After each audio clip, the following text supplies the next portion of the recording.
Welcome to another episode of Lost in the Script TV, Rage in the News. A lot of stuff. Shout out to Regina, Empress. Peace and love to soul to Duke, to the chat. Shout out to you. Peace and blessing to you and your families. Hopefully you had a stress-free weeks as possible. We back on a Saturday at the correct time this week. Hopefully everything is cool and smooth with y'all. Hold on. Got some stuff to get to. I'm not gonna say a lot. Trying to pull back on talking about too many things, but gonna get to it. Hold on, y'all. All right. We're gonna get to it. The casino thing going on with Nas and his approval and the Jay-Z denial, and how that's been turned into the Nas Jay-Z beef again, thanks to Nas's team, not necessarily him. A little bit more on Charlie Kirk. We won't spend too much time on that this week, although some more things have made that situation look even more funny in the light, but that won't be the main topic of this one. And we're going to get to some sad news to start, but before we get there, hold on again. Sorry. We're going to have to start with some more somber news. Maybe it shouldn't be. You know, like a lot of time when we talk about stuff like this, we try to focus on the celebratory side of things. But we're going to start with this. Rest in peace to Assata Shakur.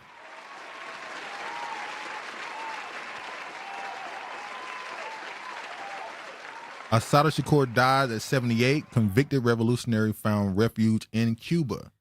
A member of the black militant group, she was found guilty in 1973 of the 1973 murder of a New Jersey state trooper, escaped from prison, and fled to Cuba, where she taught and wrote. Assata Shakur passes away.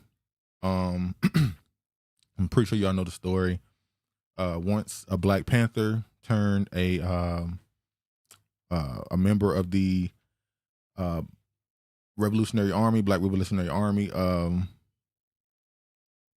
She ended up in some situation with a state trooper. They tried to get her for kidnap and all these other things, 3 other charges. She was able to beat the other charges, but they found her guilty of the murder of the state trooper, even though the evidence suggested that there's no way she fired at the state trooper because of her own injuries that she suffered. She went to prison where she said she was tortured. And around in the 90s, the people decided, we're done with this, we're getting out. And that's the part I really want to focus on with this. I talk a lot about the people who were considered our black leaders back then, how they were actual, truly revolutionaries who were willing to take action for things they believed in rather than just doing what we do now, which is, let me go protest, let me go online and ask for some signatures on some change.org BS or something like that. Back then they had boots on the ground. They were willing to sacrifice. But like I said, once again, regardless if you agree with them, she joined the Marxist-Leninist group. Whether or not you believe in that cause or that agenda, the point of the matter is they did what was necessary for what they believed in. You know, for years, America has been trying to get her extradited back to America, particularly New Jersey. Cuba has denied them. She was given protection. And there's a theory I got, but I'm not going to say it right now. I'm going to allow, because her daughter came out and said that she passed away into the afterlife and she's no longer with us. And I want to show this particular part. I want to read this particular part right here. Hold on. She and 2 colleagues were in a beat up Pontiac when New Jersey state troopers stopped them on the New Jersey Turnpike for having a broken taillight. The police account was that she and others left the car with guns blazing. She fired first, they said, touching off a shoot off in which a state trooper was killed and another, James Harper, was wounded. One of Miss Shakur's companions, James Costin, who was wounded and died later, she too was shot in the left shoulder and underside of her right arm. Soon captured, she was not put onto trial until 1977 because, while in a holding cell with a man named Fred Hilton in an unrelated Bronx robbery case, she had become pregnant. Miss Shakur's version was that she never held a gun in 1973 morning and that her arms were in the air when she was shot. Her lawyer says she was mistreated in jail and given poor medical care. Doctors testified on her behalf that the wounds supported her claim that her arms had been raised. I read that and it reminded me a lot of Mike Brown. When Mike Brown was killed and they kept, doing these reenactments of how the shooting happened, and the officer said that Mike Brown turned away from him, got in his car, then Mike Brown ran back to his car, attacked him while in the car, then he shot him, and then he ran, and then he turned back around and ran towards him again. That's how he shot him so many times. But when the coroners and the people got together and did the actual reenactment, every bullet that hit him seemed like it started with his hand raised and then him falling to the ground and continue to be shot. Even with the evidence, it didn't do much, obviously. Nonetheless, prosecutors insisted that when shot, she was in a crouch and firing at Trooper Harper. In the end, an all-white jury of 7 women and 5 men believed him. Though there was no evidence that she had fired at the slain trooper, everyone involved in the killing of the police officer was deemed equally responsible under New Jersey law. In 1977, the jury swiftly found her guilty of first-degree murder and assault. She was sentenced to life in prison plus 33 years. She did not remain behind bars for long. On November 2nd, 1979, 3 armed men from the Black Liberation Army broke her in a Clinton correctional facility for women, penitentiary in Western New Jersey, now named Edna Mahan, a prison superintendent, using false identification, apparently not even being searched for weapons. Her colleagues were able to free her, taking 2 guards hostage and commandeering a van. The hostages were later released unarmed. They didn't just get her out of there. They also got other people who they considered political prisoners out as well. But she was able to go to Cuba and live out her life as peaceful as she could, not being in her home country. And she passed away, especially considering this year, apparently Trump, or at least the American government, have ratcheted it up how much they wanted to try to get her brought back to America. But I'm going to say this and not stick on it too much. Even if she's gone, rest in peace to her, obviously. But if she's not, and that this is just a way for her to just be able to get completely away from the attempts of them to try and get her extradited, either way, it's a celebration. So rest in peace to her and condolences to her family.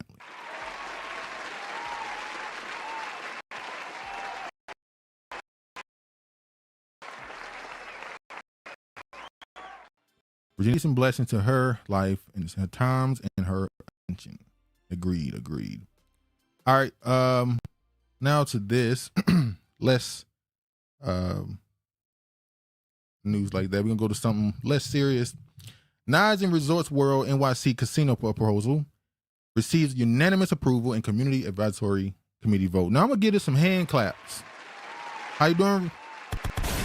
Honorable. Hello, everyone. Rest in peace. I'm gonna give Nas some hand claps, but I don't know if I really want to. I think I talked about this a few months ago when this was first brought up, and I'm like, well, Nas is pushing this idea of this is opportunity for a neighborhood or an area that don't get many opportunities. This will bring jobs. This will bring resources. This will bring a lot of things that would help the locals. But like I said, we heard the same thing when it came to them building that stadium in Brooklyn from Jay-Z, and as well, we know Jay-Z attempted to team up with another company to bring a casino to Times Square, which was denied. We'll get to that a little later. But the question is going to become, at some point, because I say the same thing with these podcasters or these people with platforms that are sponsored by, all these gambling apps, whether it be, Underdog or Prize Picks. It's creating a lot of people with gambling habits and addiction, honestly. That has doubled, tripled probably in the last 2 or 3 years. So I don't know if I personally can celebrate. I'm not in New York, so this is none of my business town, really. But to the people that's there, we've obviously heard both sides of the argument for them with whether or not they support it or not. But I think, if I'm not mistaken, the area in Queens already has something like this. They were a racetrack at one point. So it's not too off the beaten path for them. So hopefully it works out for them. Honorable says, Nasir has won the game of life. They claim there was no African American in New York. Let Nas get the money. Queens get the money. Queens get the money. Let me read some of this. Queensboro President Donovan Richard Jr. even took a shot at Jay-Z. Let me play this little clip here. Have been done without everybody here. With that being said, I'm getting ready to vote, and there's a theme in Queens, and I know Nas is a part of this. Queens get the money. Sorry, Jay-Z, we win again. I just had to rub that in. You can let the Brooklyn Borough President know that I send my regards to him. With that being said, I vote aye. Borough President votes in an aye, and some conflict will be brewing.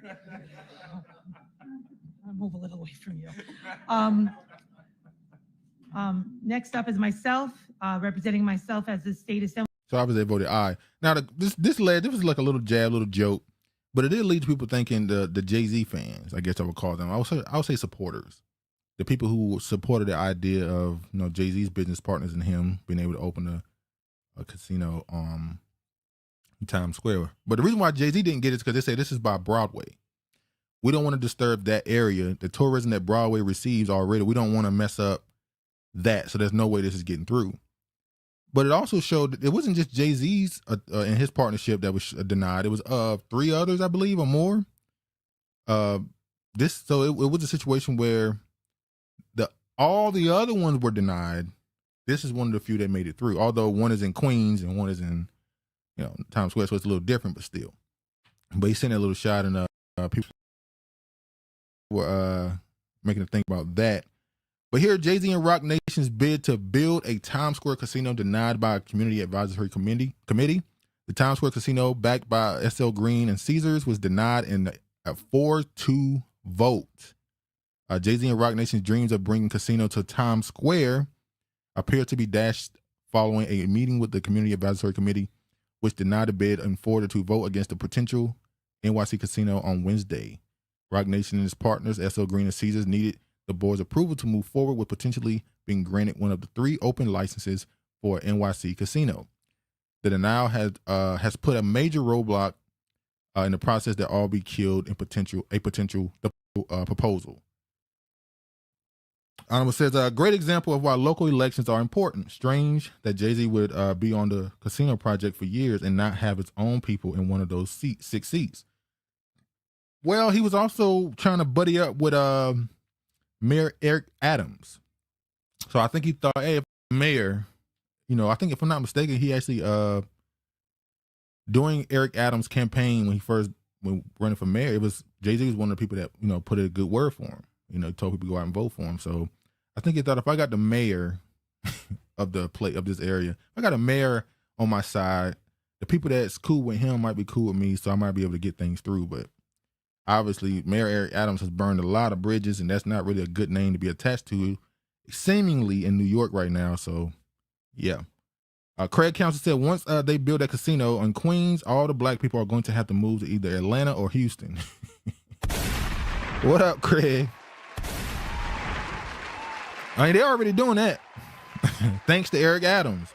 I remember during COVID, the lockdowns in New York, and how many people from New York moved to Atlanta and Florida. Obviously Texas as well, Houston, but Florida, Georgia, and Texas got a bunch of New Yorkers. And growing up in North Carolina, there was always New Yorkers in North Carolina, which is why you have people from other areas will call North Carolina not the South because of how much influence the North has on it, at least in certain parts.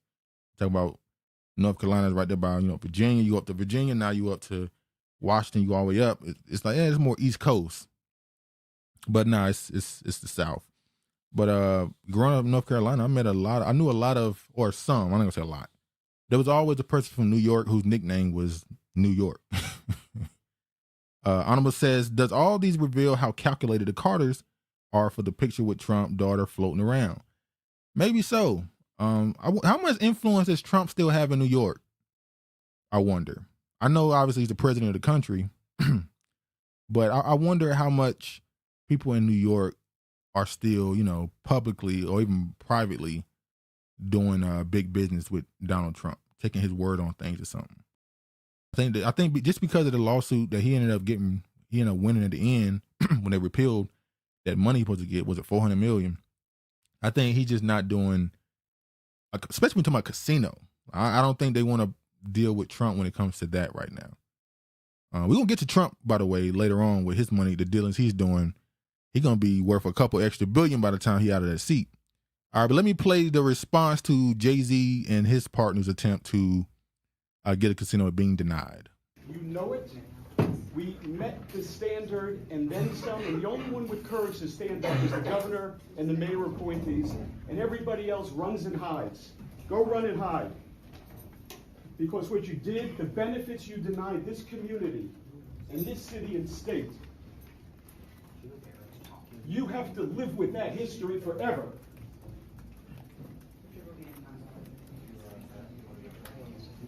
Now, when I think of New York, unfortunately, maybe it's because of movies, when you start talking about casinos and these council meetings, advisory councils, committees having to vote on this stuff, I think the mob.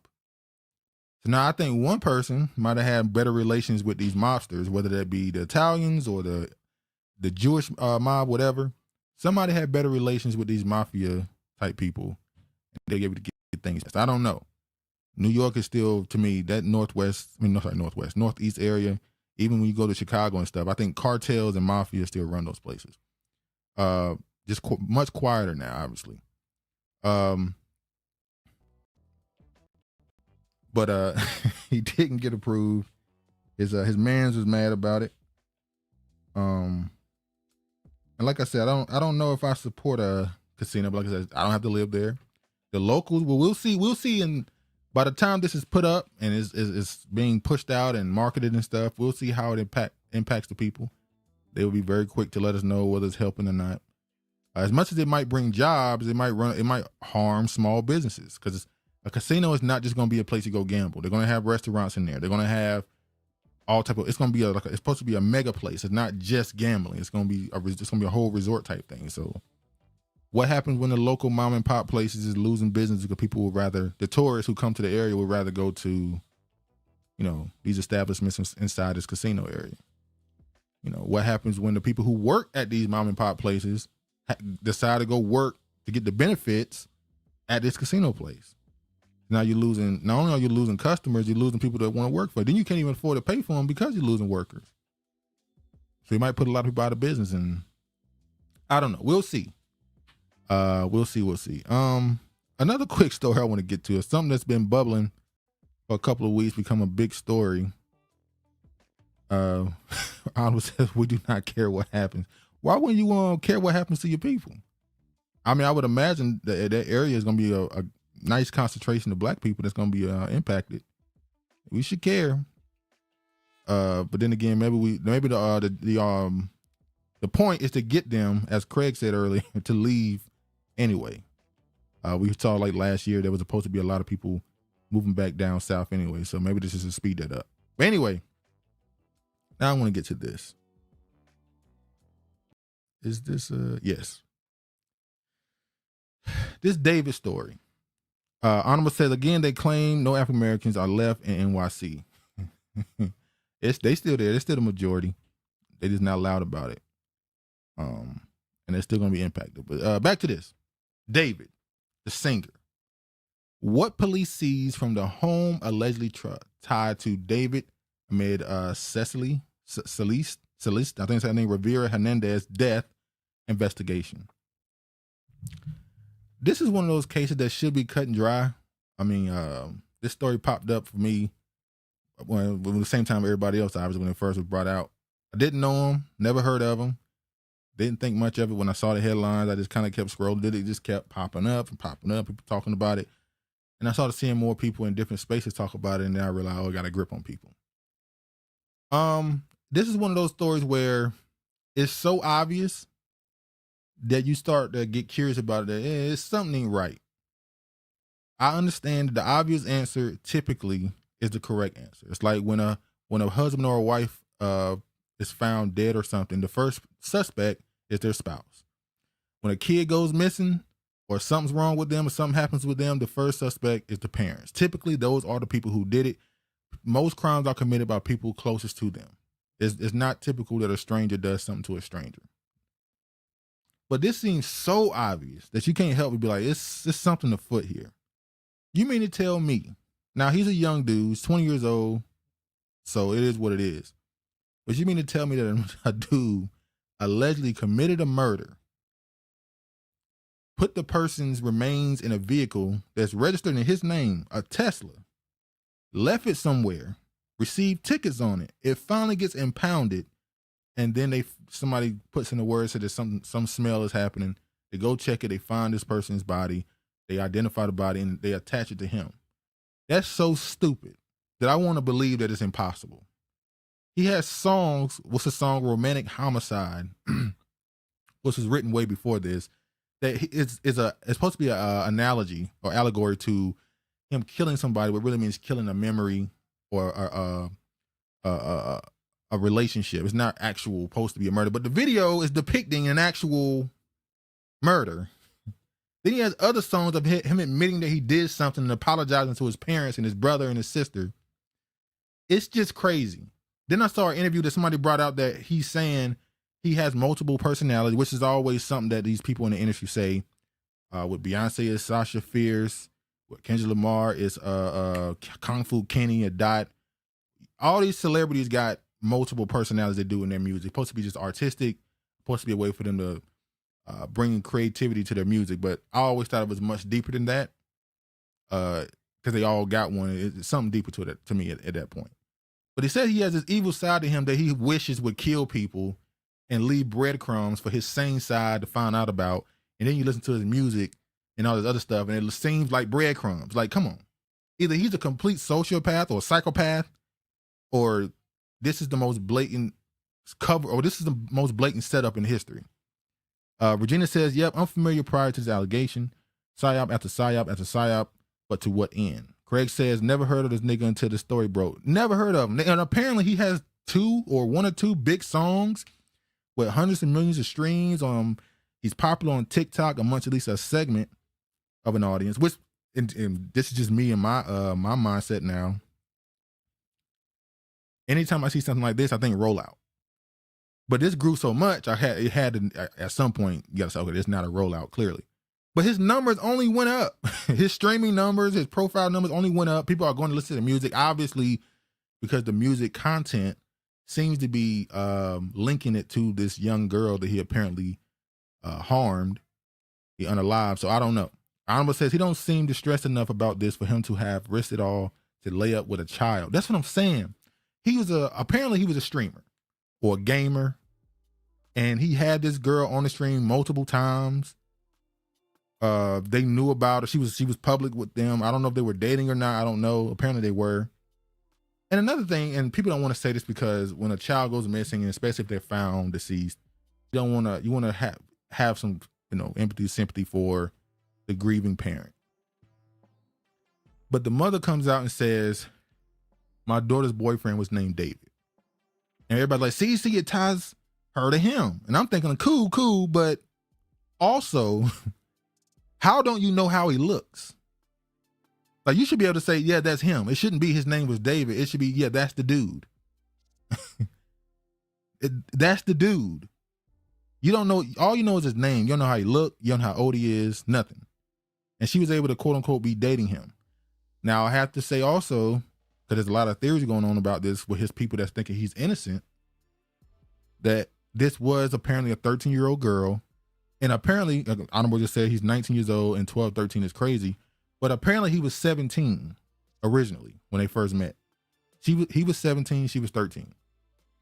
That's crazy, obviously. That's a senior in high school and a freshman in high school. So whatever you feel about that, understood. But how in the world is your 13-year-old daughter in a relationship and you never meet them? That don't make sense. But people are saying that they were not dating, that it's a different girl on his stream that was 19. I saw that the best friends were saying that the girl that he was dating was 19 years old and went to USC, that this girl, this 13-year-old girl going missing. And apparently the young girl went missing 3 times in 2024, which means she was running away, or I don't know what was going on. And he was a streamer. Maybe I see the people that support of him saying that she may have been a fan who had certain expectations of him to think they were in a relationship, but they weren't. I don't know. It seemed like they were. The tattoo he has of the shh, and she has the same tattoo. That's when it started getting into industry stuff. It seemed like more than it might be seen right now. So I feel like it's going to be revealed that money was being given to that mother. It has to be. Now, I don't want to disparage her in any way. She lost her daughter, but how is your daughter just leaving in and out of the house months at a time and you're saying that she's going missing? She comes back, leaves again. Like, it seems like maybe she was one of those mothers that allow her daughter to kind of just go as she wants, just flow free. I don't know. I want to put that on her and say she was a bad mother or anything, but it just don't seem like a 13-year-old moving that way makes sense. After her remains were found, let me just read some of this. In an abandoned Tesla registered to musician David, it said that police searched the Hollywood Hills home he had allegedly been staying at. New details have emerged during the investigation of the death of Rivera Hernandez following the September 8th discovery of the 15-year-old's body in the front truck of the Tesla that was registered to singer David. Detectives served a search warrant for a Hollywood Hills property where the vehicle was near before it towed to Hollywood Impound lot. So the car was near his home that he was staying at with and then apparently he was on tour when the police first told him about this, and he continued to tour. So they told him, hey, we found a body in your trunk. And he continued with his shows. Like, like this just seems like the music matching the storyline so much, it just seems like a movie or something. Alma says, who did her tattoo? We need to know that as well. It's a culture of Latinx to allow dating early, but that's true. You're right. That is true. You're not just talking, that is true. They have a different culture when it comes to what age they start dating. There was a story, I don't know how long ago. It was tied up to some celebrity. It was a rapper or something who was dating a girl who was like 14. And the mom was like, yeah, it was like cool. And then something happened with her. I don't know if she passed away or nothing like that, but something happened. Some crazy story happened maybe a few years ago where that was a thing. But yeah, detectives served the warrant, search warrant, Law enforcement sources with knowledge of the case, but not authorized to speak publicly, told the outlet that investigators recovered various items from the Sunset Boulevard home, including electronics and computers. David, real name David Anthony Burke, does not own the property, but had allegedly been staying at the rental home before beginning the Withered World tour at the start of the summer. Law enforcement sources have previously told ABC News. E-News has reached out to the LAPD, but has not heard back. Authorities are still piecing together the connection between Rivera Hernandez and David, with the Times stating that the case is being investigated by robbery homicide detectives for the Los Angeles Police Department. I don't know, man. As I said earlier, the obvious answer is typically the right answer, but this seems just so, it's too blatant. It's just so in your face. It's just, but then again, he might just be some young dude that was doing something silly for popularity and fame. I did see an interview as well, or at least a clip, where he was breaking, I think it was Genius. He did an interview with Genius because he was talking about his song Romantic Homicide. Maybe it was another one where he said he was homeschooled and he didn't have a lot of he wasn't at a lot of social events and stuff. And that in some places when you're homeschooled, they put together these once a week events so that you can socialize like a normal person. But he said he didn't have that. So he should be at home, not going through heartbreaks and all the other stuff that high schoolers is going through. So he would fake like he is and write songs from that perspective of something that he's not going through. And it's like, all this idea that he's writing his music from things he has not done or has not went through is biting him in the ass right now, because he's looking guilty as hell. And it's just, it is what it is. We'll see what happens. Everybody's written him off. Not everybody, but majority of people obviously see this as a dude who is having a very in a relationship he shouldn't have been in with some young girl, and he may have had some level of a obsession with her or something. Or maybe he just wanted her to be a part of his storyline, like one of these weird serial killers. And that's another thing. I see people shocked that his numbers are going up outside of people going to go listen to the songs because of the case. Whenever a serial killer is exposed and arrested, when they go to prison, they get plenty of letters, love letters, all type of crazy weird stuff. Cause people are just into those people with the mind to be able to do sick stuff like that. And it's become some weird, something they get behind. But anyway, quick headline, not gonna stay on this long. SoCal man awarded $25 million for wrongful conviction after 38 years in prison. Congress has cut federal funding for public media. A $3.4 million loss for Elliott's. The city of Inglewood has agreed to pay $25 million to settle with a wrongful conviction lawsuit brought by a man who spent 38 years in prison for a murder he didn't commit. I hope this don't happen to Mr. David. Hopefully, if he's guilty, he gets found guilty. If he's not, they're able to find what really happened. Maurice Hastings, 72, was convicted of sexual assault and murder and sentenced to life in prison without parole in connection to the 1983 killing of Roberta. Decades later, DNA testing led to his exoneration. No amount of money could ever restore the 38 years of my life that have been stolen from me, Hastings said in the statement. But this settlement is a welcome end to a very long road, and I look forward to moving on with my life. Congratulations to him. It's unfortunate. There's stories like this every week, it seems. All right, let's move on. I also should have. I'm gonna go straight into this right here, actually.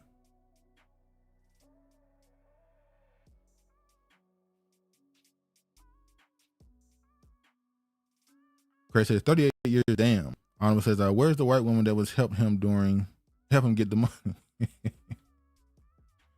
Oh man. They always the main ones that be helping them, ain't they? The lawyer be white, some white woman that spend countless hours trying to free these people because she think that'll help the esteem and way to view her race. Tarnished forever, baby. I'm from that David story. I was gonna go somewhere else. I'm gonna start with this actually.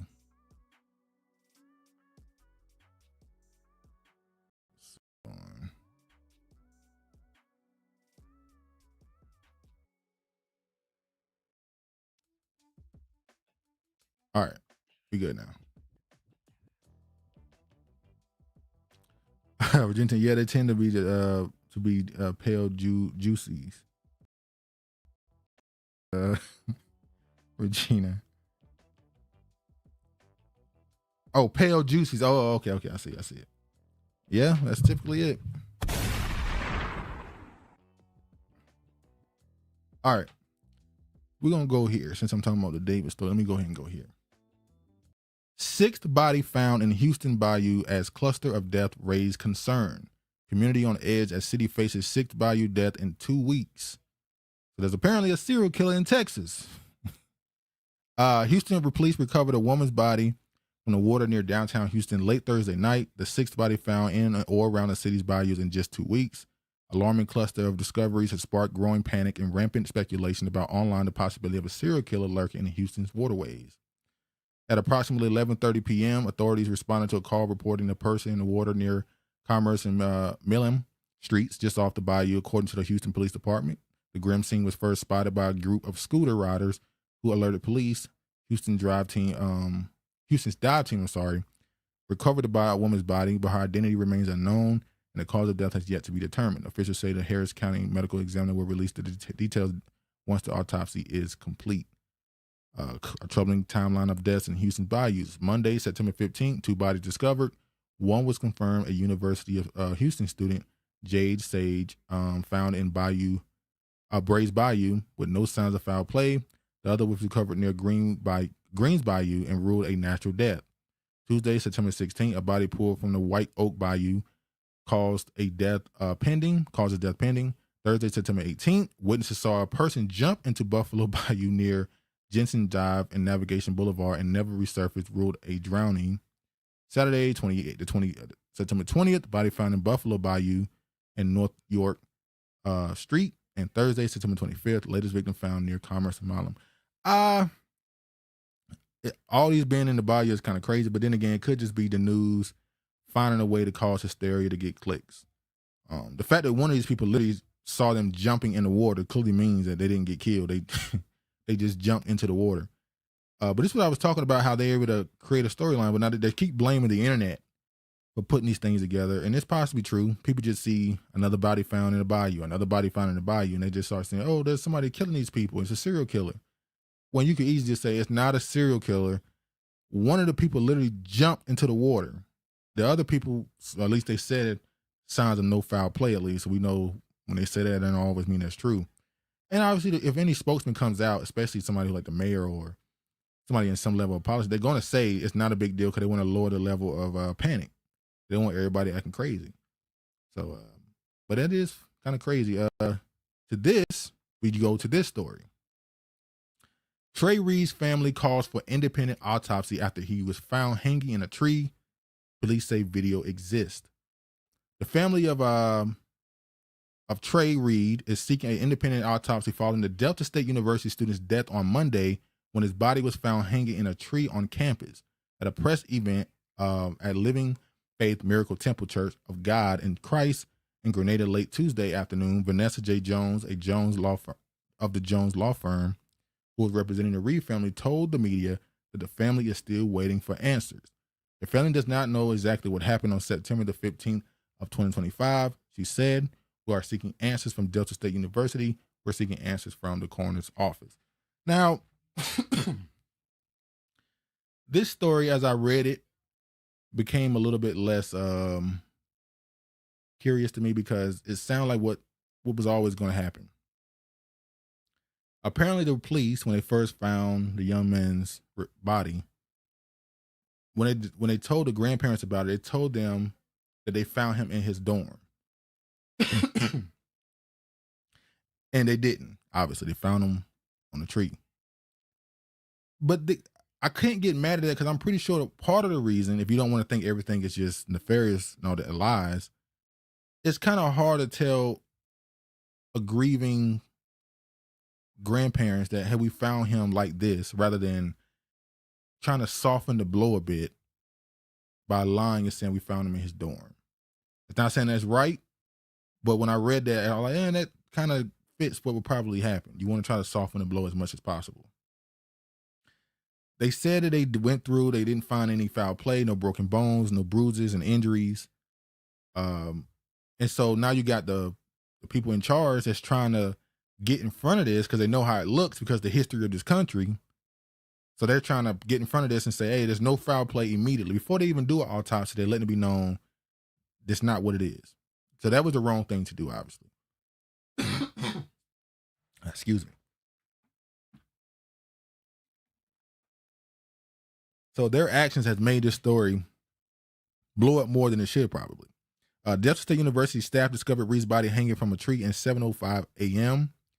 on Monday, September 15th, in the middle of the campus where the 21-year-old had just begun attending college.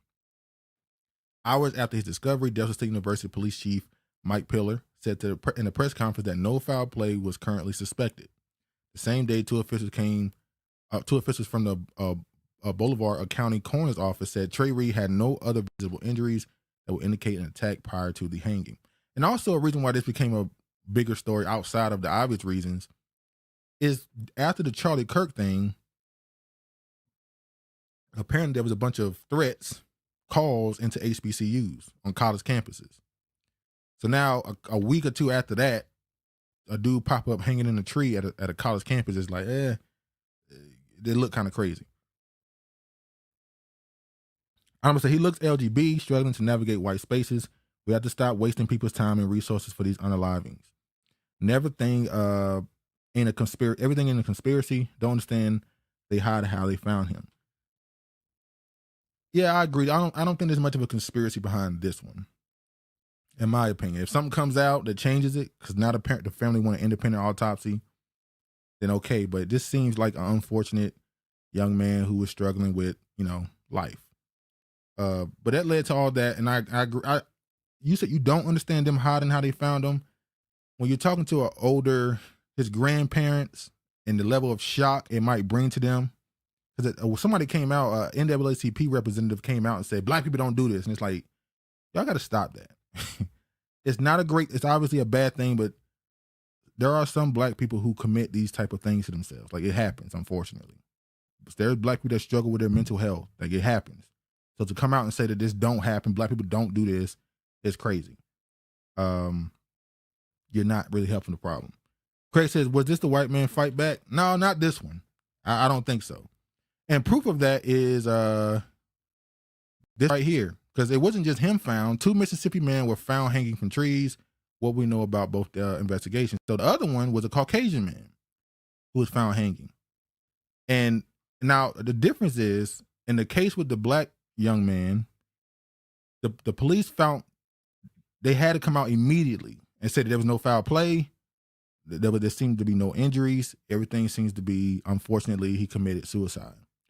But with this case, they came out and said, we don't know what happened. We're going to wait until after the autopsy and after we do investigation. Because they didn't think they need to get in front of everything, because some homeless man was found hanging. Some Caucasian homeless man was found hanging. So we don't have to jump in front of a narrative at all. We can just say what it is and just wait until we get proof. But with the Black kid, they had to step in front of the history of this country and what happens when a Black person is found hanging. And that's what made the situation more than what it needed to be. If they would have just said, we're waiting to see what happened and let the results come out, like the case with the Black kid who hung himself in California at a park, even though that story is still kind of weird, just let it play out. Don't come out and try to step in front of something, because now it look like you're hiding something. But I get why they did it. I'm going to say these people lived through Jim Crow, and historically we haven't been tied to unaliving ourselves with a lot of the members. A lot of numbers we have are inflated with Caribbean. That's true. Part of that is because a lot of our culture is built on resilience.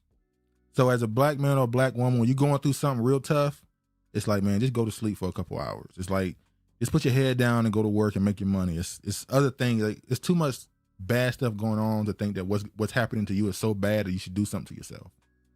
That's kind of been our culture. And because it's a Christian belief. I know we like to try to dismiss that now and move away from it, but your grandma probably told you if you kill yourself, you're going to hell.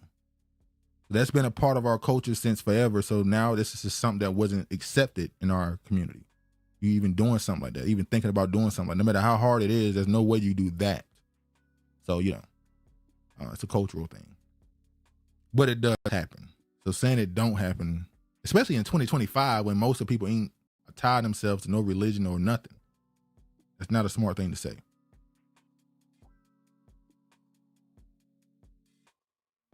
All right. Let's move on. Speaking of people,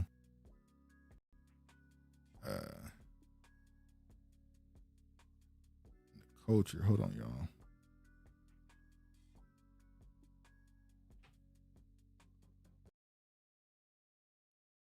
Speaking of this, let me go here.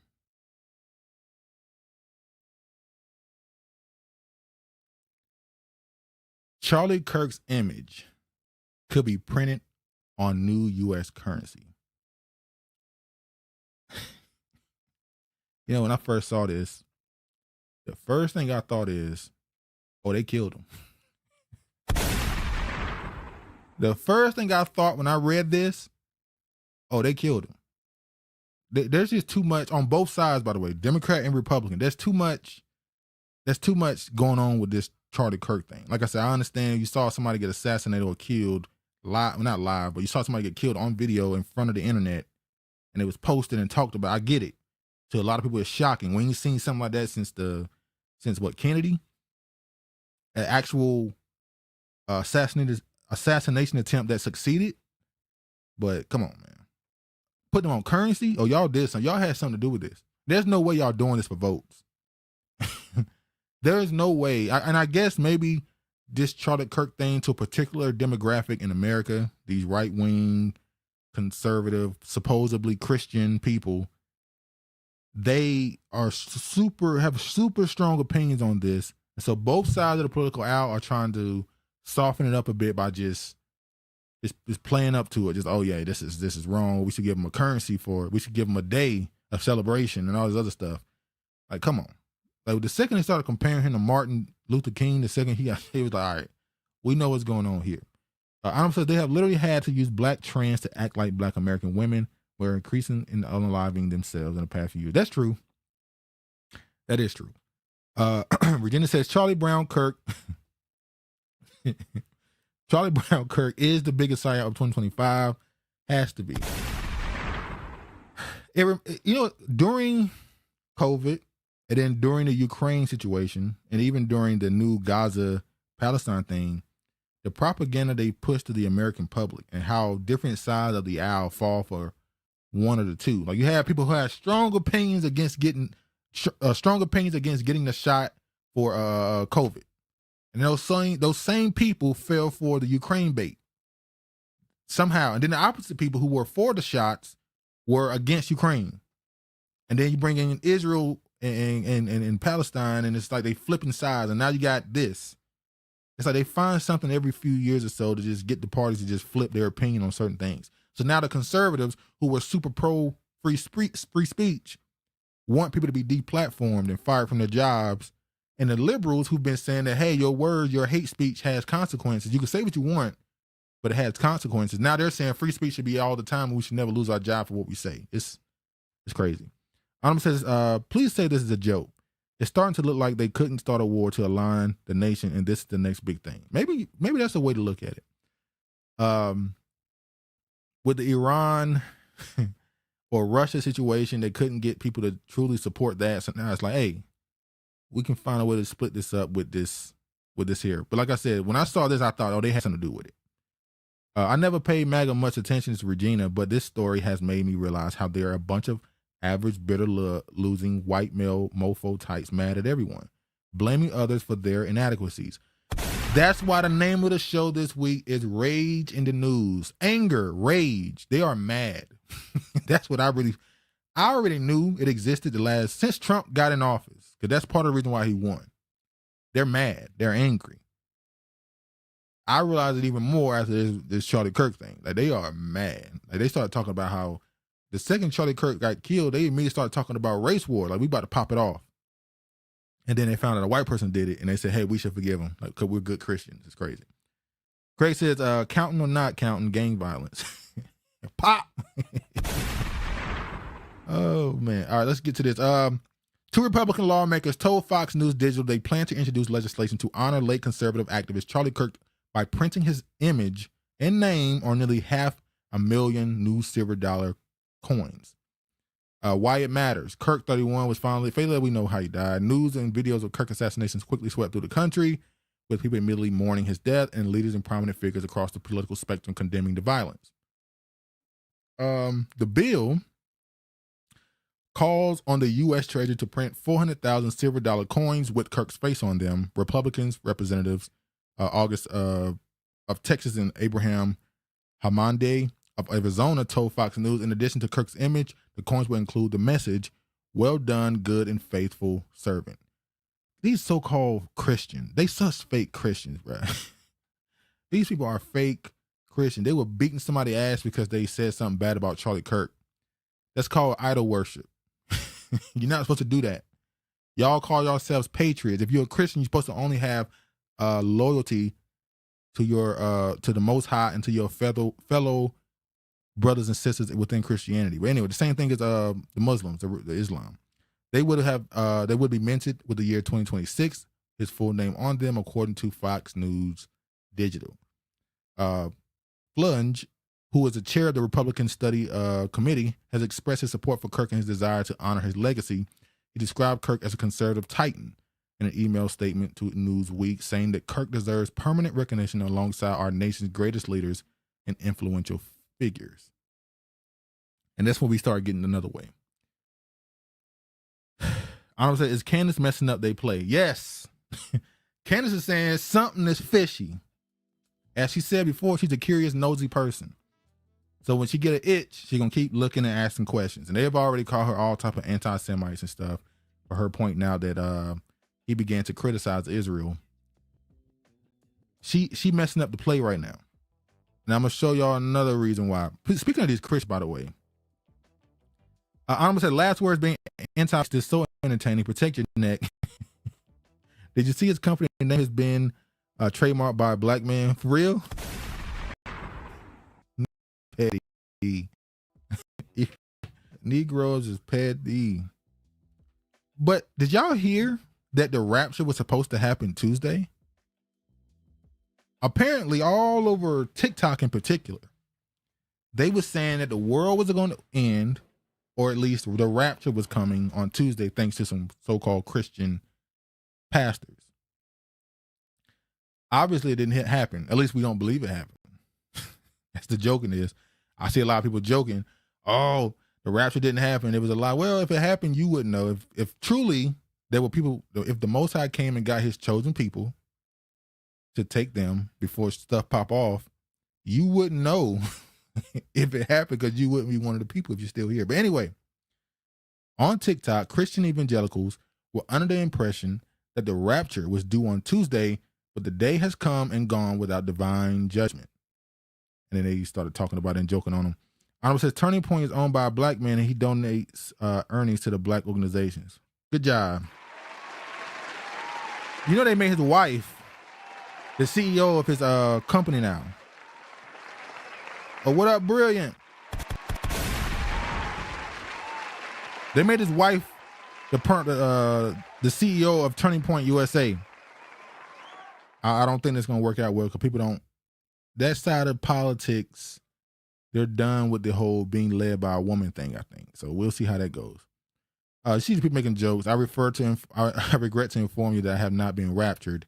Woke up unraptured. I don't have another week of capitalism or bills in me. Please take me. They made all these jokes mocking these Christians. Let me play one of these. 6 days, almost 5 days to rapture time. I'm so excited. Who else is excited? There's a guy, his account here, I don't know what his real name is, but he's a riot and he's making this whole journey so fun, but his account is called Rapture Now. Wait, didn't this also happen in 2019? Or was it 2020? I want to say 2019 in like December. They said that the world was going to end and we should all prepare. And you had people out there that stopped paying bills, quit their job because they said the world was going to end. And obviously we saw how it went for them. He was just talking about, hey, have you heard that, there's an angel assigned to each person when we get raptured? He was like, I wonder if our pets get raptured too. He's like, dude, I want to be that. Could you imagine? Or yeah, he goes, could you imagine the angel that's just assigned to one little chihuahua? They're going up 1,000 miles per hour. That is so funny. Making fun of him. Arnold says, now that this rapture has happened, does Israel lose its grip on the U.S.? The wife being CEO is DEI money laundering. That's why I said I don't think that's gonna last because they're gonna start saying, hey, she's just some wife. And they didn't like how she was hugging Trump on that stage. We'll get to that soon. Brilliant says that religious psychosis is a term. Yeah, there was a psychosis during COVID. Talking about taking people's kids away because they don't want to take a shot. But rapture happens daily since people die daily. That's a good point. Brilliant says it's always been Jesus coming back, no other deity. Well, yeah, all the other deities, they say they're already here, and you can live through them right now. But they're all the same thing, just different names. There's not 1,000 gods; it's really one, but they just rename them in every culture and religion.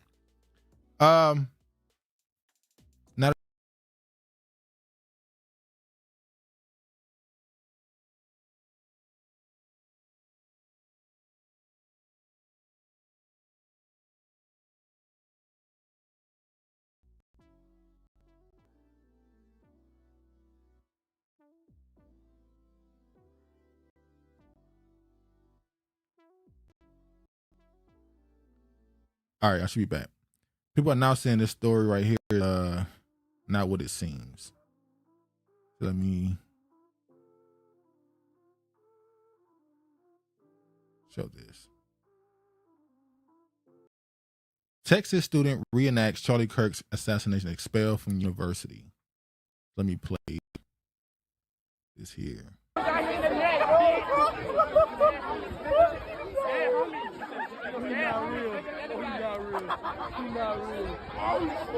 Oh my God.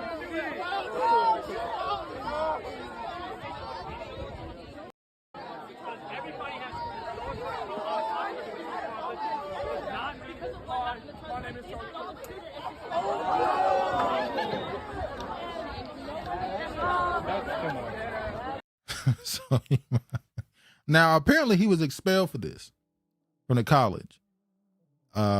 But then he started GoFundMe. But then it said that he didn't get expelled, that it was a voluntary dismissal. He left willingly, and that he's going to go to another college for 1 semester and then come back.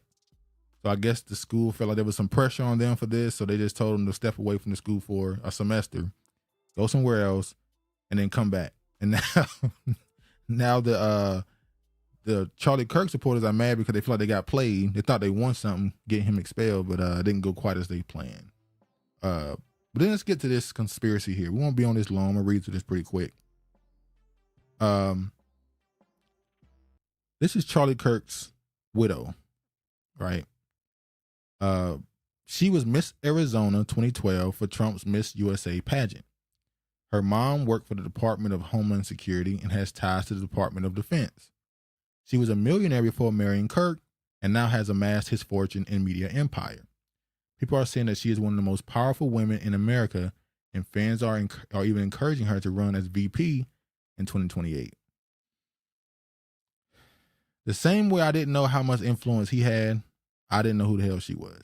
But it is finding out that both him and her have ties to Trump through their parents is kind of crazy. Considering that the father, and I'll just play this video here explaining it. The father of Charlie Kirk, Charlie Kirk's father, designed Trump's tower, linking with Kirk family to Trump's business empire, a fact noted by NBC News, adding a surprising layer to the political and personal intersections, highlighted in the post. Anonymous says, I thought someone edited that lady head on that, I can't read this, something in the way, hold on, y'all. All right. Head on that body. No, that's her apparently. Let me play this. Miss Arizona competes in Miss USA, a pageant owned by ... Trump. Okay, want to know something really weird? So she had said in a podcast that she had never competed in pageants and had never done any modeling before, until one day she receives an invitation in the mail to become a model and start doing pageants. And the pageants that she started doing were Miss USA pageants owned by Trump. So she modeled for Trump. She was one of Trump's pageant girls.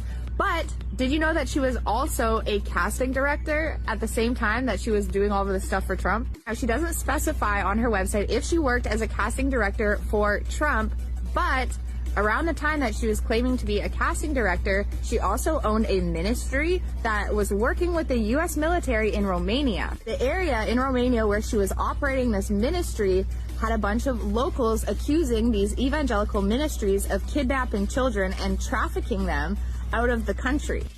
That is a big head. The second you brought it up and that picture came, you got a big ass head. But that's a big face. These children were being found in the UK, in Israel, and were also being sent to undisclosed private islands. Locals demanded authorities look into it, but they never did. Now, Charlie Kirk really wanted the Epstein files released, but did his wife? Prior to marrying Charlie Kirk, she was a multi-millionaire on her own, and since his passing, she's also amassed all of his wealth, plus an additional at least $5 million in donations. She's currently considered the most powerful woman in the United States, with MAGA fans begging her to run as vice president in 2028. Let's talk about their first date, because it was actually a job interview. Back in 2018, 2 years after Donald Trump had started working with Charlie Kirk had hosted a Turning Point USA opening event for one of the offices that they had opened. And Erica and Charlie Kirk were introduced to each other. Charlie Kirk instantly thought that she was beautiful, but thought that she was really smart. And allegedly, one of their mutuals had suggested that Charlie Kirk hire Erica. I'm assuming it was Donald Trump or someone on his team, because Donald Trump had signed on to work with Charlie Kirk, and Erica was already one of Donald Trump's employees. So it would make the most sense for Donald Trump and his team to encourage Charlie Kirk to hire Donald Trump's employees. Anyways, Charlie Kirk DM'd Erica, invited her for a job interview. The job interview ended up turning into a date, and Erica allegedly had said, "You're not going to be my boss, you're going to be my boyfriend." It just seems suspicious. That last comment, was she his handler? Look, all I'm saying is he dies and she gets all his influence immediately. She hops on stage, does a speech, and she says that I'm going to carry on his mission. I agree with Honorable. This playbook. It's like it gets redone every decade or so. It's just they introduce these people to you. You don't care about them. They do something to them. Something scandal happens with them. Whether they die, get caught up in some other mischievous thing, and then they move on. I didn't care about Charlie Kirk's existence, but now I'm being bombarded with constant information about this dude on a timeline that I don't follow none of this stuff. But people who I do follow, they're influenced by it, so now I'm seeing it. Virginia said, these white people imaginations and scripts are fascinating, aren't they? Playbooks are rinse, wash, and repeat. A lost in the script. Ray said, so exhausting on so many levels. Yeah. What up, Kiefer?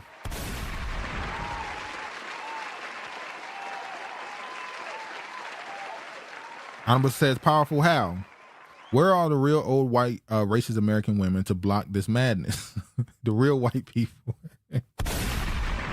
They got them running amok now. Also, what happened to MAGA being red pill? See, that's what I said earlier.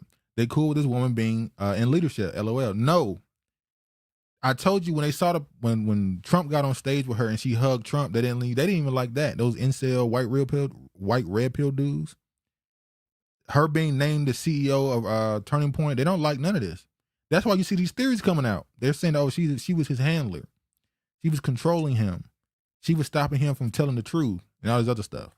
Now she's in control of his media empire, and she's going to turn into, she's going to start pushing propaganda for Israel. That's what they're saying. Empress says she'll be gone in a flash. 5.21. Brilliant says you can't spell hatred without spelling red hat. Yeah. What's this? Her parents, I already read all this. Erica Kirk's parents and Melanie. Kent was a prominent figure in the defense industry, having chaired Raytheon's Israel's division. You see, she has ties, or her family. I'll say that her family has ties to Israel.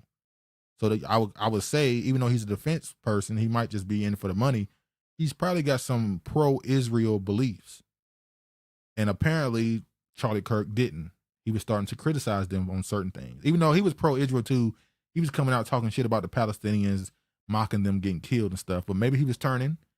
He was doing a little too much, and they had to put him down.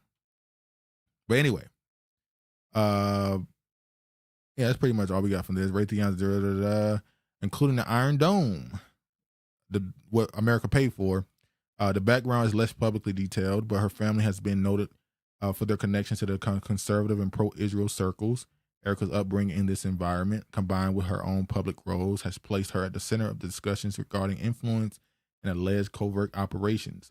Ghislaine Maxwell, as highlighted in recent social media and media coverage. And what's Donald Trump's daughter name? She changed her name.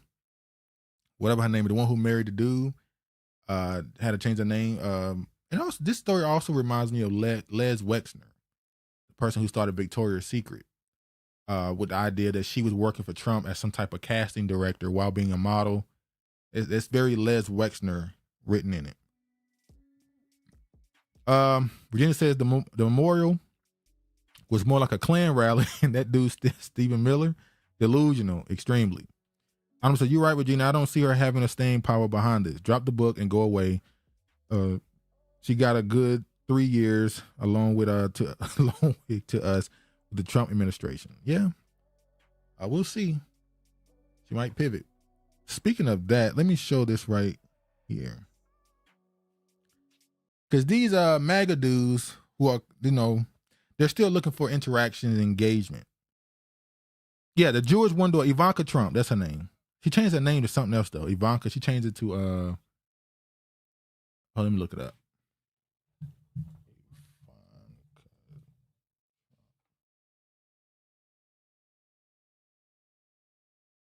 Hold on, y'all.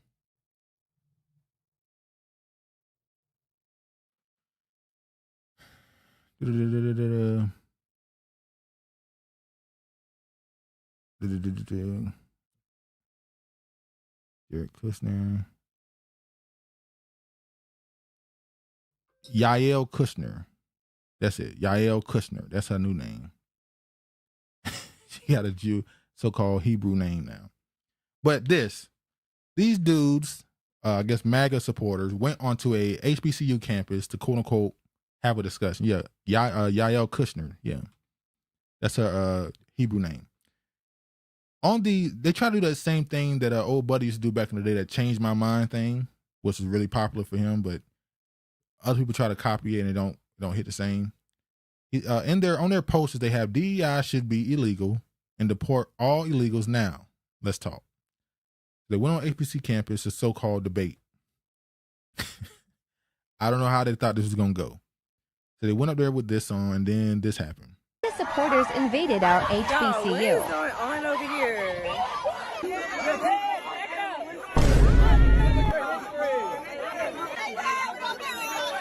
You called the East primitive for what? We created y'all knowledge. We created y'all science. We created y'all math. Y'all didn't do shit besides steal. Y'all didn't do anything.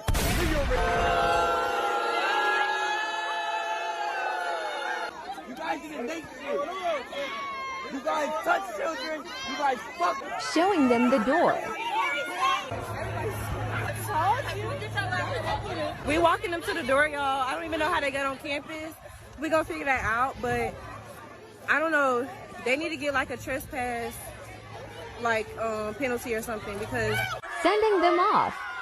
Tell him it's that boy. He thought he was gonna come up like Charlie Yes. Kirk, man. That yes, yes. say good job, TSU. Good job. Shout out to my Good. All right, so y'all see how that went for him. Bree says Malcolm X is smiling. Bree said, I'm no bud. So that's how it went for them.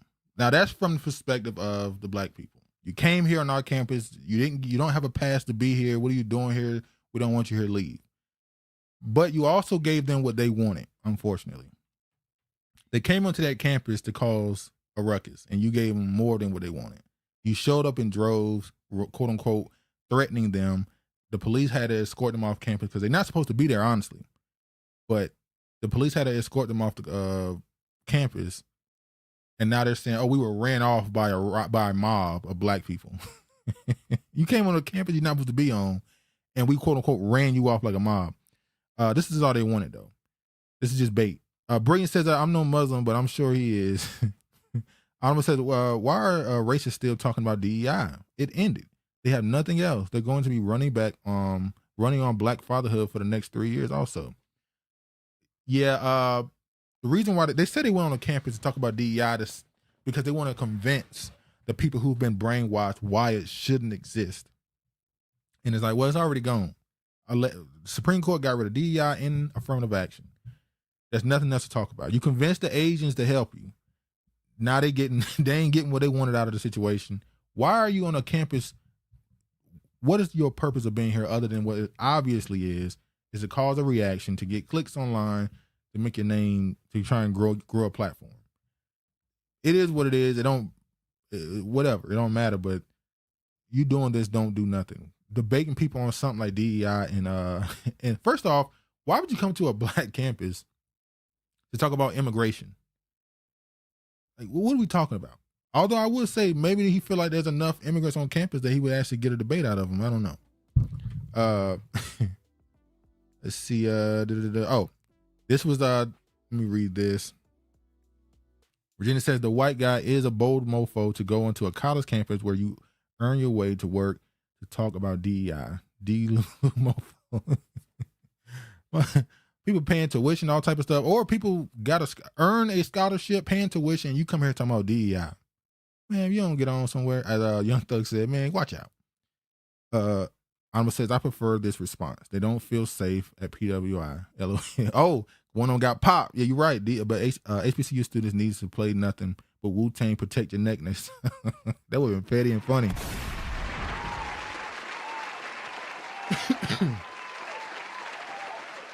And that used to be a thing. When you hear stories about black neighborhoods back in like the 60s, 70s, even into the 80s, like certain people didn't just walk through your neighborhood if you didn't live there. Now, unfortunately, that's kind of turned inward, and now we do that to other black people. When you notice a black person you don't know, people get attacked for some reason in their neighborhood. But there used to be a thing like a random white, Asian, Spanish man ain't just walking through a black neighborhood. It's like, what are you doing here? Who are you? Like, you about to get ran up out of here. Why are you walking through here?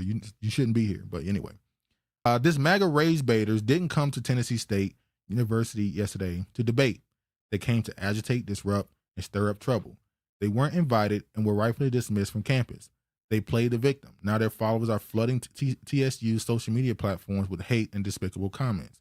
Don't give them the attention they crave. HBCUs across the country stay vigilant. Agitators like these need to stay off our HBCU campuses and leave our students alone. So that's what they had to say about it. Speaking of HBCUs, I feel like this story is a little old. Not by much, but I ain't seen people. I'm not on it, but this headline was just, it caught me immediately. Anonymous says the black conservative grifters are working overtime for that October check behind this shame. Oh yeah, they're the greatest. Charlie Kirk changed their life. Oh, and you got people like Jason Whitlock who want to interview those two white dudes at the HBCU. I want to sit down and talk with you. It's like, bruh. Hey, get your money, man, I guess. This. Trump administration boost HBCU funding after cutting grants for Hispanic serving colleges. Is that a celebration? The Trump administration is redirecting nearly $500 million in federal funding toward historically black colleges and tribal colleges. Now, notice, as Travis used to always say, in the headline, it'll say HBCU, which is black. But in the article, they'll start mentioning tribal colleges. They'll start mentioning in brown, black and brown. But anyway, a one-time investment covered primarily by cuts to the colleges serving large numbers of minority students. The Education Department announced the funding boost days after cutting $350 million from other grants, mostly for programs reserved for colleges that have large numbers of Hispanic students. Agency leaders said these grants were unconstitutional because they're available only to colleges with certain minority enrollment thresholds. Educational Secretary Lena Mahone said the changes will redirect money away from ineffective and discriminatory programs towards which support students' success. The department was carefully scrutinize our federal grants, ensuring that taxpayers are not funding racially discriminatory programs, but those programs will promote merit and excellence in education. Oh man, Regina says, I keep forgetting for them it's about the check. Anonymous says, I think Nick had clout. His commentary doesn't seem to be slowing down the black grifters. What do you think about that? They gotta get their money. I saw, man, Jason, I think he's saying Jason. The Tatum dude said that a kid spit on them in Israel, and he still said, but it was great. It was great interactions. Other than that, Tatum had went on camera and said despicable things. Candace Owens, all those people. Candace Owens was in the DMs with this dude, that Nick dude, and he was pretty much telling her like, "Nigga, please." He wasn't trying to hear none of that. They still got to get their money. I think they look at it like Nick is a dude whose platform is for people with the quote unquote extreme views. I think they believe that the niche audience that he have is not an audience they need. They got to prove they're not affected by words, and they're about free speech by actually but never responding to him when he says something crazy. Nick said something crazy about Jason Whitlock, call him all type of fat and stuff. Nick told Jason Whitlock, you have more privilege than me because you can say what you want to say and I can't say it. Because, Jason Whitlock get on his show and talk crazy about black people. It's crazy. The conservatives, and I'm not talking about black conservatives. I'm not talking about actual people who just got conservative opinions. I'm talking about these grifters. They'll tell you that race is not a factor. It doesn't mean anything. Stop talking about it. Yet 90% of their content is about race and finger wagging at black people. It's crazy. Unapologetic Regina is always about the dollar. They know them people don't like them. I guess I was looking for some intellectual reasoning, but you're correct. I mean, every decision that seems to don't make sense, it makes sense, as in money. If it don't make sense, it make money to a lot of these people. Brings the unwavering support for Israel, the Ukraine. Interesting how most of the prime ministers were from Ukraine. Most of them are Jewish. Let's just say that too. That's big Israel, baby. Ukraine supposed to be new big Israel. I wonder if that plan gonna get through when the Russia-Ukraine thing finally comes to an end completely. Also, this is from a few weeks ago. I didn't get to it, but now I can since I'm talking about HBCUs right now. This is the last thing I'll talk about with this. In California, breaking SB 515 passes. Basically, this gives colleges they have to take into account. It's not forcing them to accept, but take into account someone's lineage when they accept them into college. You can say it's a nothing burger, it don't matter. So basically in California, when you go to college and you try to go send in an application, they have the option to take into account a person's lineage to accept them. They don't have to, but they can. But they did obviously got the separated, disaggregated the data and stuff, the separated of the lineage of people. So these college campuses will start reporting the certain demographics and what the numbers are for each one. And at some point, if the numbers look lopsided, they'll have to take this into account anyway. So, might not be much to this. Then say I watched a couple of videos of folks exposing the anti-black grifters, Hodge twins, Cartier family. What's that bald biracial red pill guy, Andrew Tate? Hodge twins. I used to watch the Hodge twins when I was late teens, early 20s. I was like 19, 18. Maybe I was older than that. I might have been older. I might have been like 21, 22. But anyway, I used to watch the Hodge twins because they were comedy. They were just funny. They would do reaction videos to people sending them emails and stuff, asking them questions about their personal life. They were funny dudes. They were kind of corny sometimes, but it was funny. I was young. It was whatever. Then they started doing the workout videos. They was getting in shape, building muscle and stuff. So that was interesting. And then Trump got in office and they just said, we make a conservative comedy. It's like, it's just comedy. What is conservative comedy? Well, you just gonna mock Democrats all day? I mean, okay, like that was sad that they just destroyed their platform like that and decided to just commit to politics like that. Cartier family, them young dudes, they were the ones that I told y'all, if we did a video reacting to Thomas Sowell content, reading his book, watching the video about him, you'll get hundreds of thousands of views from white people.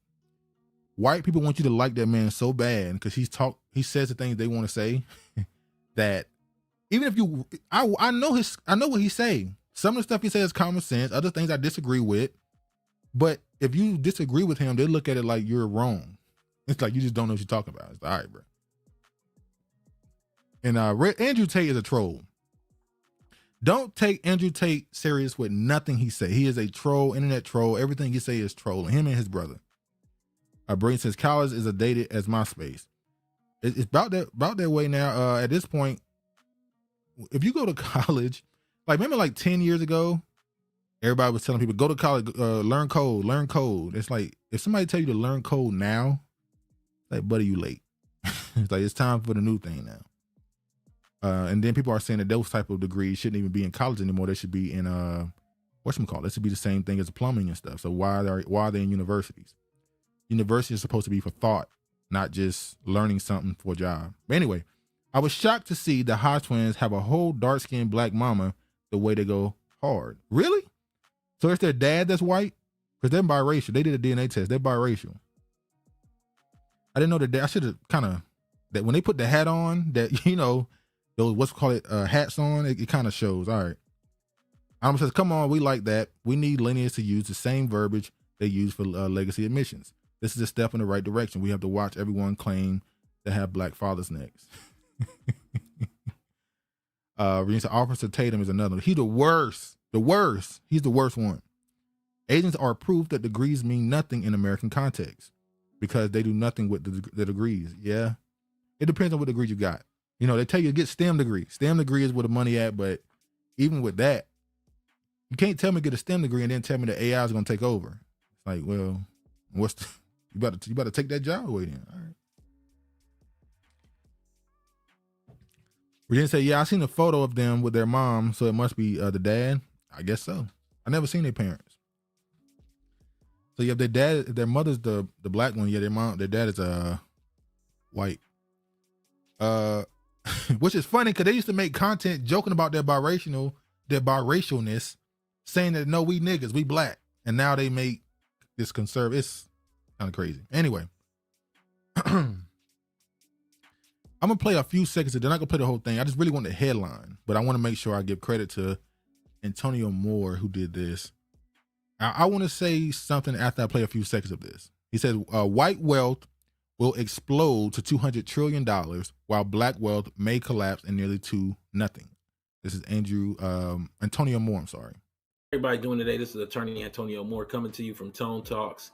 I've done a series of shows over the last probably few weeks where I talked about the black wealth cliff that's coming, and I talked about the white wealth explosion that we're in the midst of.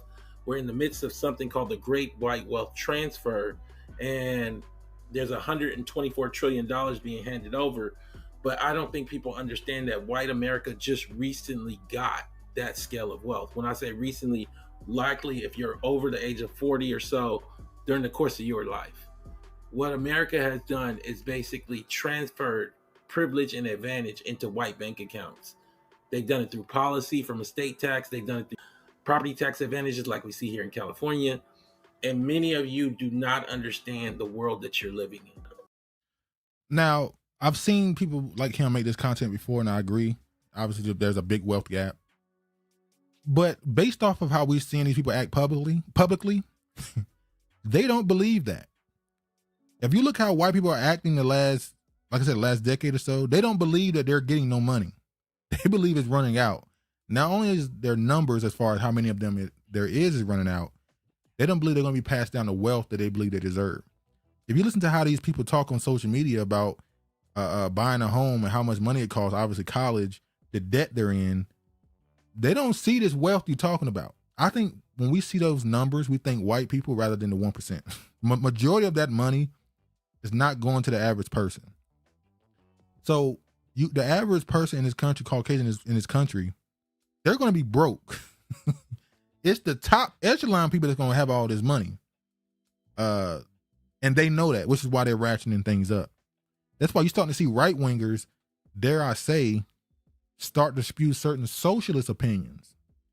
You're starting to see right wingers carry certain communist beliefs because they're starting to get radicalized, believing like, hey, this whole thing is a sham. But we'll see. We'll see how that goes. Arnold says all those degrees and no political leverage. Shame.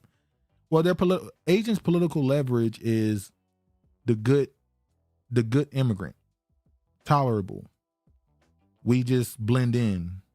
You know, we're that. Their political leverage is we don't cause problems. We're not a threat.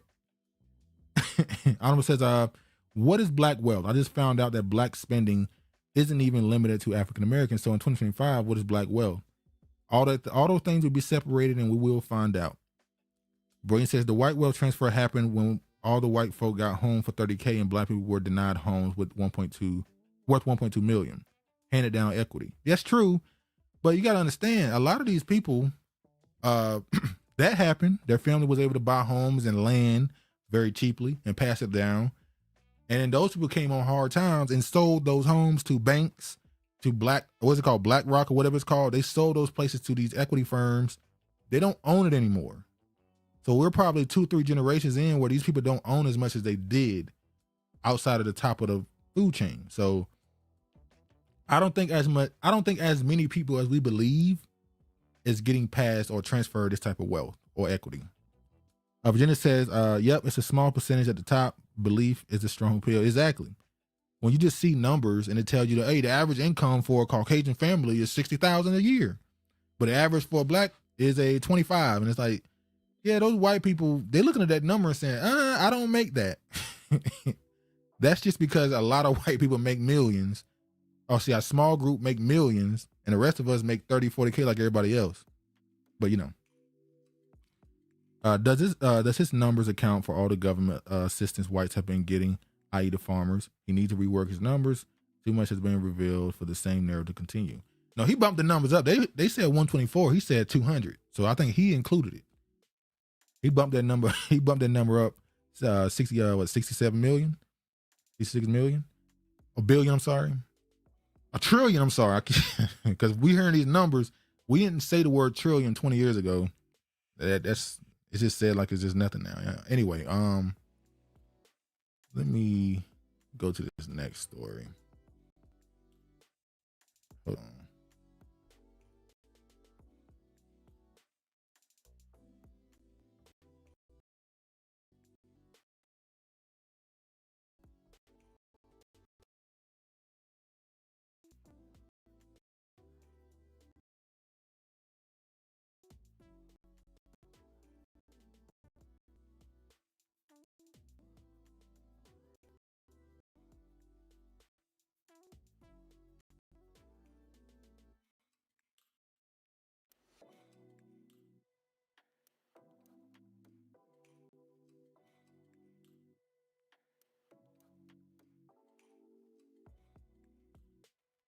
All right.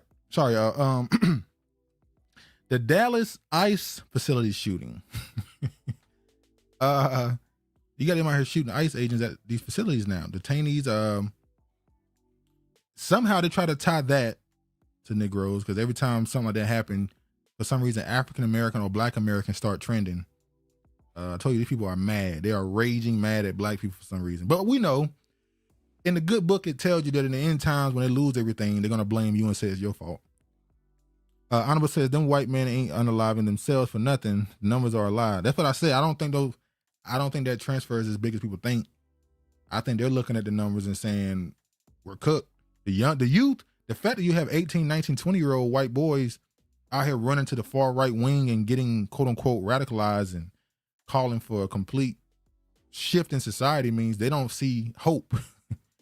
They don't have confidence in the future. So that means their parents weren't the most confident and stronger in the future. So yeah, but I want to show this too. I exposed racists and pedos said in those 31 days, because somebody tweeted this right here. He said it has been 31 days since the Irana murder, and the magistrate judge who freed her murderer prior to the crime is still on the bench. Magistrate Judge Teresa Stokes, must be removed immediately for failing her duty and losing public trust. But then somebody said, in those 31 days, white men killed Charlie Kirk, killed 2 ICE detainees, killed 3 police officers, killed a man at a wedding, threatened mass shooting at HBCU, raped babies at a church, stabbed a sleeping mother, threatened mass shootings at University of Louisville, killed a mother and her 13-year-old daughter, stabbed a mother to death, killed a police captain, and father raped his 6-month-old baby. In those 31 days, all those crimes were committed. So, because you know the story in Charlotte with the homeless Black dude killed the Ukrainian woman. That was before the Charlie Kirk thing, because they was trying to blow that up. They were trying to blow that story up, and then the Charlie Kirk thing happened and kind of took over. And they're saying that before this man killed her, he was in jail and was released by this judge. He was in jail, that she released him, and then he got out and committed that crime. Now, apparently, the dude has a mental issue, which is why I showed y'all that clip 2 weeks ago on Fox News of the Black dude saying, hey, man, if you don't want to get help and take the resources that we give you to get help, then you got to be locked up. And then the white dude said, oh, we can euthanize him. You can kill him. And it was like, oh, what? He kind of got shook in that moment. So what happened to the babies at the church? I'm gonna be honest, I don't know. But this account like to post, because you know on X, when Elon took over, whole bunch of accounts popped up. These racist accounts popped up of every crime committed by a Black person across the country. They started posting it every day, posting these crimes. So this person made an account posting the crimes that white people commit. And yeah. So if this person said it, if you go to their account, you'll see it. You'll see the story. Chris said, this is the real white man fight back. Charlotte is the female equivalent of Charlie. Psyop yet? Anything is possible in a 3D realm. Yeah. Charlotte's situation, like I said, that was the situation. And Charlie said to make that political, by the way. He told them to do that.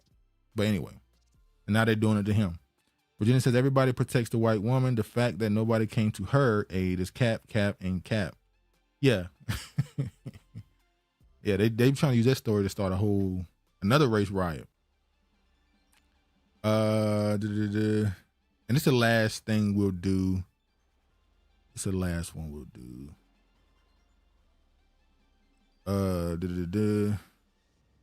How long we been going? Yeah, hour 30. Yeah, about 2 hours. Yeah. It's the last tab. We're gonna get into this right here. DOJ deletes studies showing domestic terrorists are most often right-wing. Following Charlie Kirk's assassination and the Trump administration's promise to go after the radical left, a study showing most domestic terrorism is far-right was disappeared. Sorry. The Department of Justice has removed a study showing that white supremacists and far-right violence continues to outpace all other types of terrorism and domestic violence extremism in the United States. The study, which was conducted in the National Institute of Justice and hosted on the DOJ website, was available there at least until September 12th, 2025, according to our archive of the page saved by the Wayback Machine. This right here, basically, it said what we already know, that when you see these terrorist acts happen in this country, typically it's right-winger. When you see the same thing with the racial attacks, it's typically them. But also they said they took it down because it was a audit of the research of the website. So they just took it down to make sure that the facts are the facts and it's not propaganda or something. But we know what real reason they took it down. Analysis, what data shows about political extremist violence. This is the real white rage, Craig. This is the real fight back. After the September 10th assassination of conservative political activist Charlie Kirk, President Donald Trump claimed that radical left, we just read that, top presidential advisor Stephen Miller also weighed in after Kirk's killing, saying that left-wing political organizations constitute a vast domestic terror movement. We're going to use every resource we have throughout this government to identify, disrupt, dismantle, and destroy these networks and make America safe again, Miller said. But policymakers and the public need reliable evidence and actual data to understand the reality of political motivated violence. From our research on extremism, it's clear that the President and Miller's assertions about political violence from the left are not based on actual facts. Will we consider the civil rights movement left wing, or that just a black political movement? I'm saying that because the last time you can make an argument that there was organized movements through quote unquote the left wing may have been then. I'm not saying it led to violence. When we talk about the idea of COINTELPRO or counterintelligence programs, that was created for quote unquote left wing organizations. The United States government has always made programs to go against really black movements. When we start talking about these white right-wing militia groups and stuff, they keep track of them, but there's not programs to dismantle them or to spy on them or infiltrate them until obviously January 6th. They did do it then. They started planting people, or when they tried to kidnap the governor of whatchamacallit, I forgot what was it, Pennsylvania. And it turned out that most of those people were government agents trying to get people to commit crimes so they can arrest them because they were part of some so-called right-wing group. So that it doesn't happen as often to the right wing as it does to really black movements. Based on research and review related work, we can confidently say that most domestic terrorists in the U.S. are politically on the right, and right-wing attacks account for vast majority of fatalities from domestic terrorism, which we already knew. We're gonna run through the last bit here.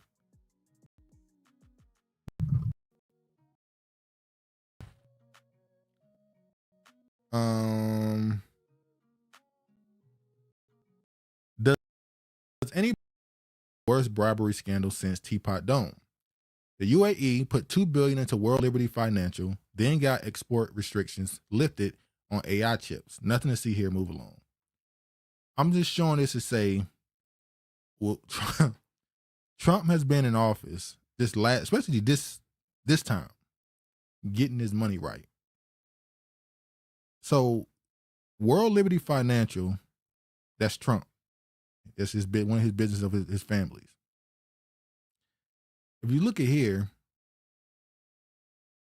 Binance founder Zhao seeks pardon from Trump for money laundering violations. Now, it turns out that this pardon he asking for came after he had seemingly did some work with Trump on World Liberty Financials. So Trump is cooking the books, getting business deals in office. All Trump is going to do the next 3 years, this is my belief, he's just going to get his money right. By the time Trump get out of office, he want to be worth $100 billion. Trump getting into crypto, tech. He's doing everything you would think a dude who calls himself a businessman would do. Anything that's making money and hot, Trump is getting businesses and stuff involved in it. And that's really going to be to me, if we're going to talk about the people who were a part of when Nancy Pelosi, when people looked at her stocks and how they were ranking her investments, how much money she was making, and people said, "Damn, she's either the greatest investor ever, or she's insider trading. She's getting information about policy early, obviously, and then she's making moves financially to benefit from it, which is it's illegal. It should be illegal. It is illegal, which is why they started asking for a bill to stop people in politics from investing." Brain says, "My stock's hot as fish grease right now." I'm just saying, that's the thing. When Trump is in office, you will make money. Money moves when he's in office. It's just other things deteriorate. Jenny says, "I commented on to my hub last night. Trump is just here collecting fat checks. There's others behind him running this sky shit into the ground." Trump my belief is he don't give a damn about none of this. He just getting his money right so that when he get out of office, he won't just be powerful as far as politics. He'll be powerful money-wise. He want to compete financially with the big dogs, not just the people with billions. No, I want to be worth $50+ billion when I get out of office so that I can really make stuff shake. This is the biggest money play we might have seen in a long time. And like I said, people get into politics. The president only makes what? If I remember the number right, $250,000 a year. The president only makes like $200K, a couple $100K a year. I don't know if it's 200 or a little bit more. There's no way you go into office as a president and in 4 years you come out worth $20 billion, $100 billion. Like Nancy Pelosi been in office for like 40 years and she's worth tens of millions of dollars. But that office don't pay that much. So how you make that money? Like, come on, man. Brain said the business of America is business. If you know, you know. Yeah. Facts, dude. Restacking and restocking in his dollars. Exactly. So Trump said, when I get out of office, I'm gonna be able to really swing some money on y'all. Many in Congress are worth millions and billions now. Man, some people that go into office or run for office, because it takes a lot of money. It takes a lot of money to run a campaign. I know that. So a lot of people that run for office, they either have backing of billionaires or they are a billionaire already. So a lot of these people that run for governor or Senate seats, they're already billionaires. They run companies that they're entrepreneurs. They're worth a lot of money. The other side are getting backing from billionaires or corporations. So I understand it take money, but there's no way you go into office worth a couple $100,000 and walk away worth a couple $100 million. Exactly. Brady said, look at Obama's net worth pre and post. Exactly. Like, come on, man. We know what the game is. We know. Speaking of the game, what we know about the rising autism rates and Trump's unproven Tylenol link. So now Trump is going after another medical company. Vance says pregnant women should follow your doctor when it comes to Tylenol. President Donald Trump said this week that pregnant women should fight like hell not to take Tylenol, and that there's no downside to not taking it. So Trump pretty much hurt the stock of Tylenol by saying it's dangerous to pregnant women. Now his events came behind him and tried to clean it up and say, hey, listen to your doctor. And then they tied it to autism. He said, don't take it while you're pregnant because it causes autism. I'm pretty sure he probably got that from Kennedy, the dude he put his, the whatchamacallit. He said the shots is the reason why more kids are being diagnosed with autism and all that other stuff. Kamala is the only one I can see who didn't play her dollar cards right as when she lost, she was begging. What happened to those billies? I think Kamala did what most people do. They run a campaign, you raise a lot of money, and then when you know you're gonna lose, you tap out, take the money, and just run with it. I don't think Kamala had the chops to move around in politics. Like I said, she's not a politician. She's just not a good politician. Now she's doing a book tour. Kamala's not a politician. She don't know how to really grease hands and kiss babies, and she don't know how to politic and use her tongue for talking her way into a deal. So I think she didn't move. She didn't have the right people around her. She couldn't make the right business connections. Honorable says, don't know women took pain relievers during pregnancy. News to me. Well, they're telling you, Trump at least is saying don't take it. But it is what it is. Anyway, this water ain't doing shit for me. I gotta get off of here. Thank y'all for coming through. I appreciate the support. Hopefully enjoy the conversation. We should be back on schedule now. I'm gonna do an uptick in obviously video uploads. I'm probably gonna try to do some other stuff. I'm not gonna announce them because I end up not doing it. But anyway, try to get some other stuff shaking. Honorable says Kamala's used her mixed identity to be groomed by old black men that her political background. That's her political background. Well, yeah, she ain't learned nothing from Willie. That's her problem. She took something from Willie, but she ain't learned nothing from him. But said, thanks for doing the show today, Duke. End strong, everybody, and start fresh on Monday, I say. Thank y'all for coming through as always. Appreciate the support. Brilliant. Zip it up. Peace. Zip it up and zip it out. Be sure to share it if you can. Like it if on your way out. Subscribe if you're not. I appreciate y'all for coming through. As always, y'all be safe. All praise to the Most High. And peace, man.